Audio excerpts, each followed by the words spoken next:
সর্বনাশ হয়ে গেছে মা, তোর জামাই একটা কোথাকার কোন মেয়েকে নিয়ে পালিয়ে গিয়েছে। তাই নাকি মা? এসব কি কুলক্ষণি কথা বলছিস রে মা? আমার তো ভিতর শুকিয়ে গেল। কি হয়েছে কি গগিন্নি? মেয়ে নাকি বলছে জামাই একটা মেয়ে নিয়ে পালিয়ে গেছে, তাই বলছে। তাই নাকি ভুদা? ভালো করে জিজ্ঞেস করো গো। কি কি হয়েছে বলতো মা, ভালো করে বল। এক কাজ কর মা, ফোনে ফোনে সব কথা বলা সম্ভব নয়। তুই যেখানেই আছিস, যেভাবে আছিস, আমার বাড়ি আয় একবার তাড়াতাড়ি করে।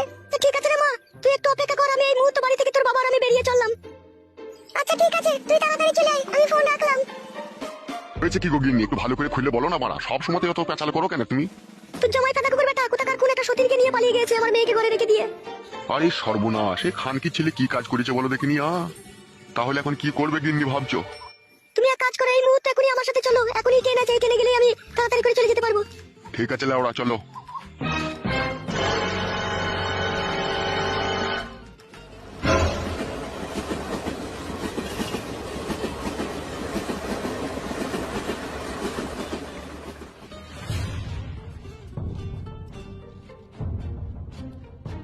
হ্যাঁ রে মা, বলতো কেন সে কাদা কুকুর বেটা তোকে ছেড়ে দিয়ে চলে গেল? কি হয়েছিল একটু বলতো মা খুলে।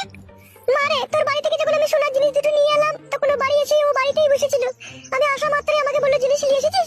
আমি বললাম হ্যাঁ নিয়ে এসেছি। তো ও তখন বললো, কই জিনিসটা আমার হাতে দে। আমি ওর হাতে জিনিসটা দিয়ে দিলাম। তারপরে ও আমাকে বললো আমি এই জিনিসটাকে দিয়ে বন্দুক দিয়ে ছাগল নিয়ে আসবো। দিয়ে ছাগল তো আর নিয়ে এলো না, রাত্রি 9টা-10টার সময় বাড়ি ফিরলো। ফিরে এসে ঘর ঢুকে প্যান্ট জামা পাল্টিয়ে নিল। যে আমি তখন জিজ্ঞেস করছি, হাগো তুমি এত রাত্রে প্যান্ট জামা পরলে কোথায় যাবে কোথায়? ও তখন বলছে লালনপুরে গান হয়েছে, আমি গান শুনতে যাবো। তা তুই বারণ করলি না, বলি না যে গান শুনতে যেতে হবে না? বারণ করেছিলাম মা, দাদা কুকুর বেটা জোয়ান কি সাথে কুকুর কার কথা শুনে, ও কার কথা শুনে নিজে যা ভালো বুঝে তাই করে। জোরজবরদস্তি করে চলে গেল গান শুনতে।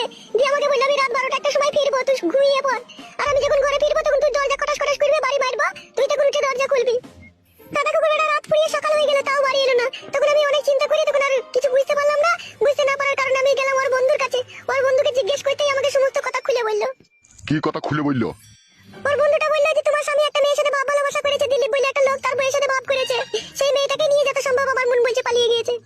শালা বৈদ্য কত বড় খানকির ছেলে বলা যায়, দেখো দেখিনি। তাহলে ওকে হ্যাঁ গো, বুড়ো চোদা মিনছে, তাহলে এখন কি করবে বলো?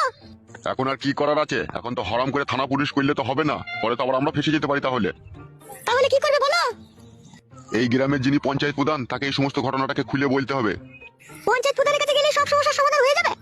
লেওড়া, সমস্যার সমাধান না হইলেও গ্রামের ওরা একটা ছাতা মাথা, বুঝতে পেরেছো লেওড়া? ওদিকে এইসব বিষয়ে জানিয়ে রাখতে হবে।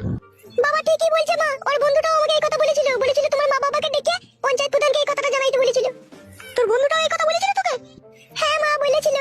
তাহলে কি করবে গিন্নি? যাবে নাকি পঞ্চায়েত প্রধানের কাছে? যেতে তো হবে, বিপদে যখন আমরা পড়েছি তখন তো যেতে হবেই।